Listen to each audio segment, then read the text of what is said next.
I'm JosieWose, and today we're going to be reading Aladdin. Aladdin is the story set in the Arabian desert about a poor urchin boy and a beautiful princess named Jasmine.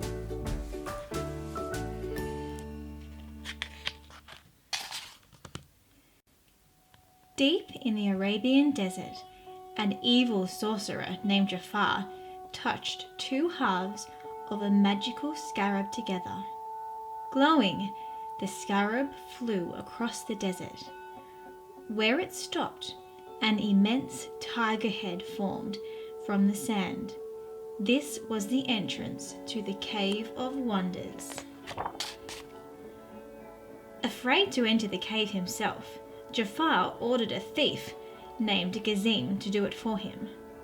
Jafar was desperate to get his hands on the magical lamp, but as Gazim stepped inside, a mystical voice boomed from the cave. Only one may enter, a diamond in the rough. Then the head sank into the sand, taking Gazim with it. I must find this diamond in the rough, said Jafar. Early the next morning, in the marketplace of Agrabah, a poor young man named Aladdin took a loaf of bread. "Stop, street rat!" shouted the Sultan's guards. Aladdin and his pet monkey, Abu, fled over rooftops and balconies, up steps and down alleyways. Outwitted, the guards gave up. Aladdin and Abu hurried back to their rooftop home. Aladdin gazed at the Sultan's palace. One day we'll be rich, live in a palace, and never have any problems, he promised Abu. Then they would never again have to steal in order to survive. But Aladdin was wrong. In the palace, Princess Jasmine had her own problems. The kingdom said she had to marry a prince by her 18th birthday, in only 3 days. But Jasmine wanted to marry for love. Her father, the Sultan, didn't understand. But her pet tiger, Raja, did. Jasmine's refusal to choose a husband upset the Sultan. Jafar, who was also the Sultan's advisor, convinced the Sultan he could help. But all he really wanted was the Sultan's blue diamond ring, which would assist him in finding the diamond in the rough the cave had mentioned. He hypnotized the Sultan just long enough to get the ring. While Jafar plotted and planned, Jasmine disguised herself as a commoner and hugged Raja goodbye. She had decided that it would be better to leave home than be forced to marry. "I'll miss you," she said, "but I can't stay here." While Jafar plotted and planned, Jasmine disguised herself as a commoner and hugged Raja goodbye. She had decided that it would be better to leave home than be forced to marry. "I'll miss you," she said, "but I can't stay here and have my life lived for me. I want to see more of the world than this palace." She climbed over the palace walls and was gone. Having never been out of the palace, Jasmine loved Agrabah's bustling marketplace. She saw a hungry boy and took an apple from a fruit stand to give to him. She had never had to pay for things before, so she didn't realize she was stealing. "Thief!" shouted the vendor. Just then, Aladdin appeared and defended Jasmine. Quickly, he led her away. Meanwhile, in his secret chamber, Jafar used the Sultan's diamond to activate the sands of time. "Show me the diamond in the rough," he commanded the magical hourglass. The sands showed him Aladdin. Jafar ordered the palace guards to bring him to the palace. Aladdin took Jasmine to his home, a ragged shelter on the roof of a building. Jasmine thought he was clever and handsome. Aladdin thought she was beautiful. "Where are you from?" he asked. "It doesn't matter," she replied. "I ran away, and I am not going back."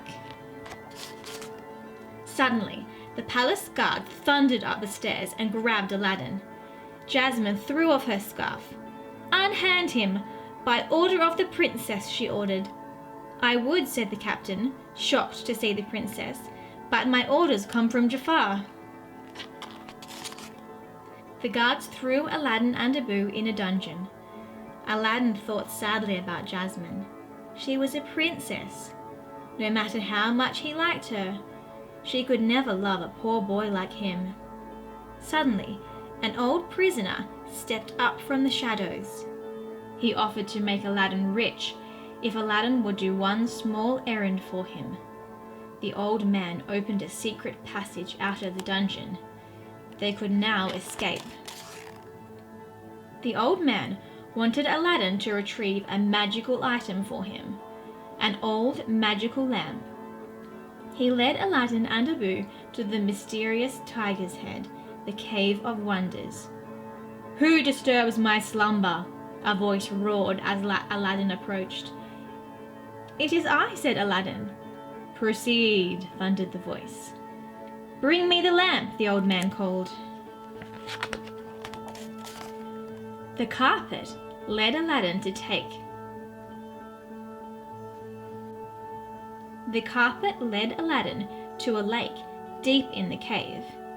In its center was a huge altar of rocks with a lamp on top. Aladdin crossed the lake and scrambled up the rocks. The lamp looked old and battered, worthless. Just then, Abu saw a statue holding a glowing gem. He had to have it. "Abu, no!" Aladdin shouted from the top of the stairs as Abu grabbed for the gem. Even the carpet tried to stop him, but it was too late. "You have touched forbidden treasure," the tiger's voice thundered. The ground rumbled and shook. Aladdin was flung into the air. The cave floor turned to molten lava. Catching Aladdin and Abu, the carpet soared from the cave entrance, but Aladdin fell off.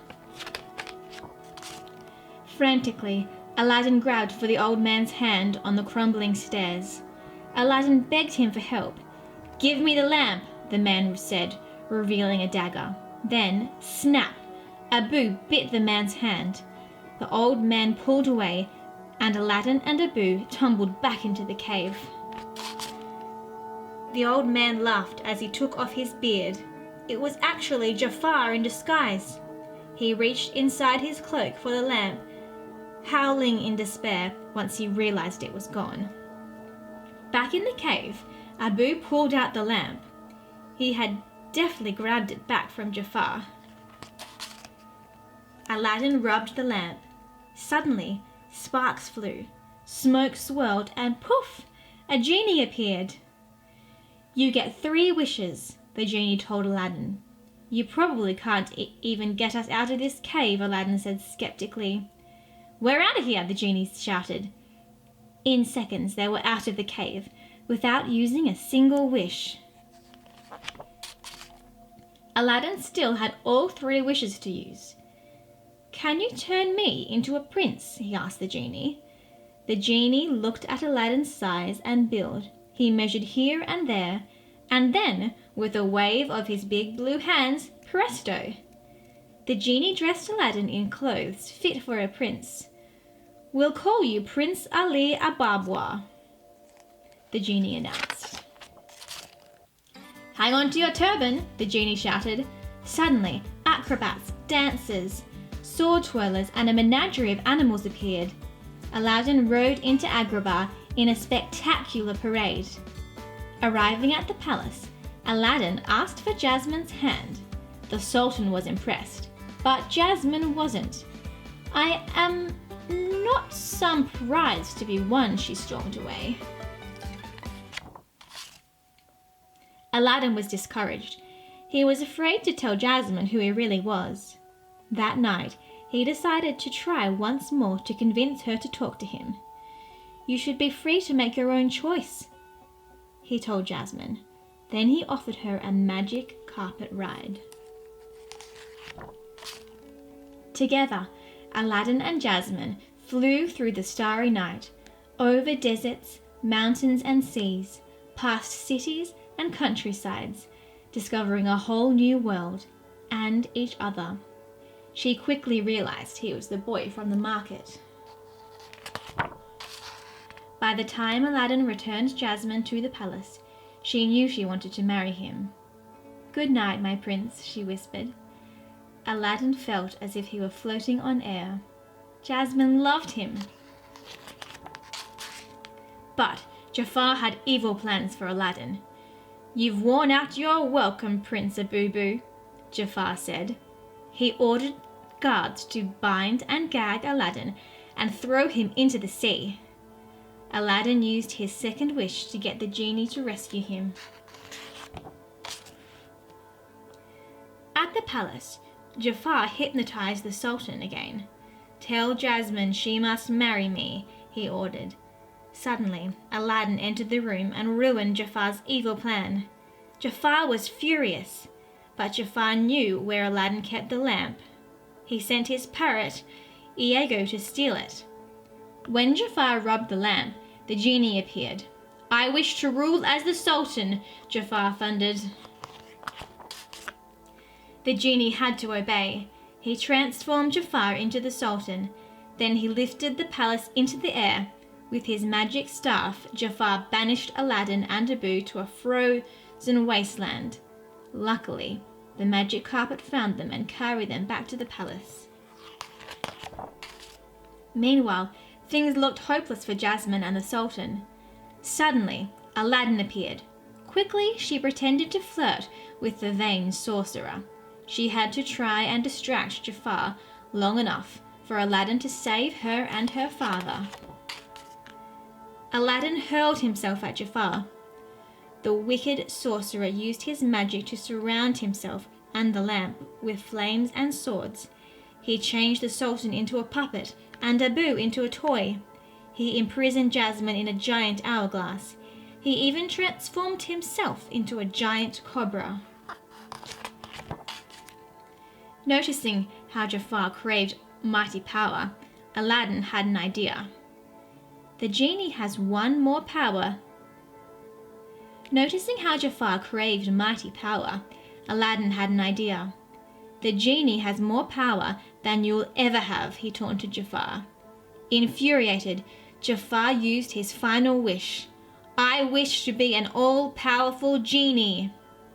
Jafar was transformed into a genie, but he had forgotten that although powerful, genies were doomed to live in a lamp and obey their master's wishes.